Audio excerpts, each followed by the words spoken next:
रेणुका सुन, 2 बर्तन पड़े हुए हैं, उन्हें धो के चली जा। वो मेम साहब वो आज थोड़ा ना जल्दी जाना था।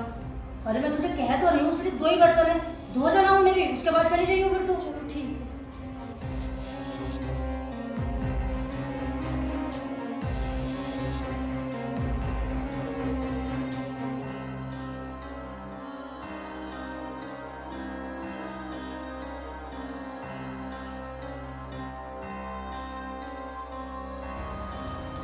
वो मेम साहब मैंने बर्तन धो दिए, ठीक है अब मैं जाऊँ?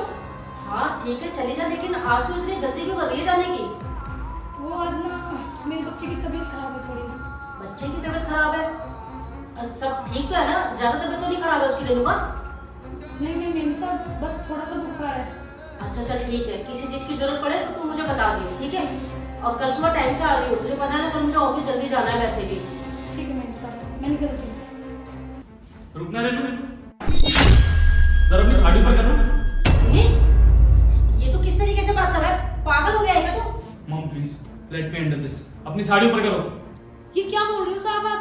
मैं साड़ी ऊपर नहीं करूंगी, मैं ऐसी वैसी लड़की थोड़ी हूँ। नहीं ये तो किस तरीके से उससे बात कर रहा है? पागल हो गया क्या? और क्या बोल रहा तू? ये साड़ी ऊपर करो, तेरा दिमाग तो ठीक है बेटा? सुनाई नहीं दिया तुझे? चल अपनी साड़ी ऊपर कर। साहब मैं साड़ी ऊपर नहीं करूंगी। मेम साहब देखो क्या बोल रहे हैं। सनी तू उससे इस तरीके से कैसी बात कर रहा है? क्या हुआ है आखिर? तू मेरा ही बेटा है ना? अरे मैंने तुझे ऐसे सिखाया है क्या तू किसी के साथ में इतनी बदतमीजी से बात करे? माँ आप गलत समझ रहे हो, प्लीज मुझे कुछ समझाने का मौका तो दो। रेणु मैं तुमसे कह रहा हूँ ना, अपनी साड़ी ऊपर करो। माँ अभी दूध का दूध और पानी का पानी हो जाएगा। रुको मैं ही दिखाता हूँ। अरे साहब रुको।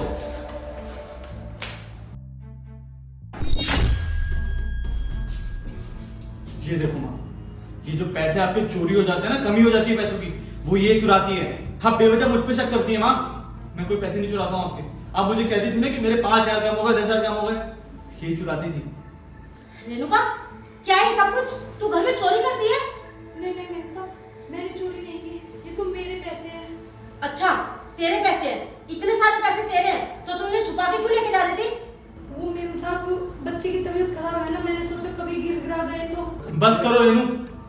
माँ मैं बताता हूँ हुआ क्या था। जब ये पैसे चुरा रही थी ना, तब मैंने अपनी आंखों से देखा इसको।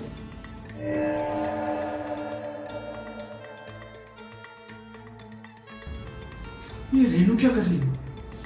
अच्छा इसका मतलब घर में जितनी भी चोरी हो रही है सब इसकी वजह से होती है। इसको आज मैं बताता हूँ अच्छे से। और माँ यही नहीं, ये सिर्फ आपके पैसे ही नहीं चुराती, आप अपना गोल्ड चेक करते हो कभी? इसके पास आपकी सोने की चेन भी है। दे रेणु वापस। नहीं नहीं मेम साहब मेरे पास कुछ भी नहीं है, ये झूठ बोल रहे हैं। मम्मी मैंने अपनी आंखों से देखा है, इसके ब्लाउज में आपकी सोने की चेन। आप मांग रहे हो या खुद निकालो? रेणुका मेरा बेटा ना बिल्कुल झूठ नहीं बोल रहा होगा। तू ब्रेसलेट दे रही है या मैं तेरी तलाशी लूं आकर? नहीं नहीं साहब प्लीज मत बुलाओ, मैं देती हूँ।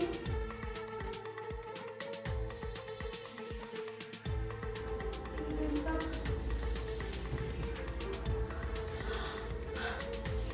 रेणुका तुझे शर्म नहीं आती हमारे घर में चोरी करते हुए? अरे किस चीज की कमी रखी थी तेरे लिए मैंने? हर चीज का साथ देती थी तेरे को, कभी ये नहीं सोचती थी कि तू इस घर का मेंबर नहीं है। और तू इस घर में चोरी करती थी। वो मेम साहब मैंने बताया था ना मेरे बेटे की तबीयत खराब है। अरे बेटे की तबीयत खराब थी तो तुम मुझसे कहती, मैं तुझे पैसे देती, मैं उसका इलाज करवाती। कभी तुझे किसी चीज के लिए मना करा है मैंने? तू इतनी गिर जाएगी मैंने कभी नहीं सोचा था। अरे पैसों की चोरी कर रही तू, और पैसों की चोर तू मेरा सामान चुरा के लेके जा रही है घर में से। मेम साहब मैं आपसे किस मुंह से पैसे मांगती, मैं एडवांस इतना ले चुकी हूँ आपसे पहले। अरे एडवांस ले चुकी है तो इसका मतलब तू इस घर में अब चोरी करने लग जाएगी? तू ना ऐसे नहीं मानेगी, तुझे मैं पुलिस के हवाले करके ही रहूंगी। नहीं नहीं मेम साहब मुझे माफ कर दो, मुझसे गलती हो गई, प्लीज पुलिस को मत बुलाओ। आपको तो पता है मेरे बच्चे की तबीयत भी खराब है, मुझे माफ कर दो मेम साहब। मुझे पैसे देखकर ना थोड़ा लालच आ गया था, इसलिए मैंने ये सब काम कर दिया। ठीक है मैं तुझे कोई पुलिस के हवाले नहीं कर रही हूँ, लेकिन ना अभी तू इस घर से निकल जा। और आज के बाद ना मुझे अपनी शक्ल में दिखा दियो। कितना विश्वास करा था मैंने तेरे ऊपर। अरे तेरे चक्कर में मैं अपने बेटे को चोर समझती थी। मैं ये सोचती थी मेरा बेटा घर में से पैसे चुरा चुरा कर लेके जा रहा है, अय्याशियां कर रहा है वो। लेकिन कितनी गलत थी मैं। अरे अपने ही बेटे पे शक करा मैंने, लेकिन कभी नहीं सोचा कि तू इस घर में पराई औरत है। अरे अपने ही बेटे पे शक करा मैंने, कभी नहीं सोचा कि तेरे ऊपर भी शक करूं एक बार, जबकि मुझे पता था कि तू इस घर में पराई औरत है। उसके बावजूद मैं अपने बेटे के ऊपर शक करती रही, अपने बेटे को हमेशा गलत समझती रही मैं।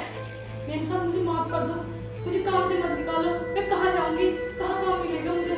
रेणुका देख, मैं तुझे अब इस घर में तो काम पे रख नहीं सकती, क्योंकि एक बार तू मेरा विश्वास तोड़ चुकी है, और उससे पहले भी न जाने इस घर में कितनी बार चोरियां हुई हैं।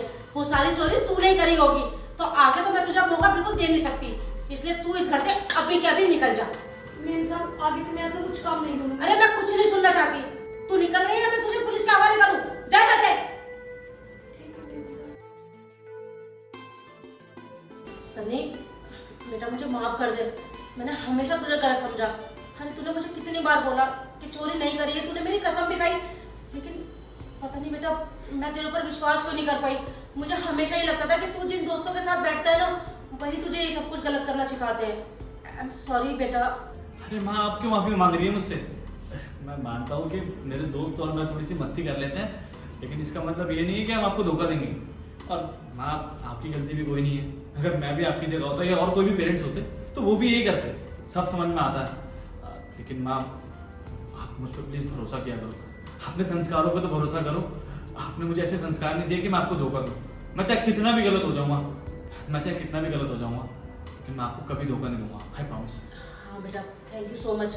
अगर आज तू ये सब कुछ नहीं देखता तो ये तो घर में से फिर चुरा के ले जाती और मेरा शक फिर तेरे ऊपर जाता। माँ, आप छोड़ो ये सब, हमारा नुकसान होने से बच गया ना, इतना काफ़ी है। आप कुछ ऑफिस का काम कर रहे थे, आप कर लो, मैं ये अलमारी में वापस रख देता हूँ। हाँ बेटा।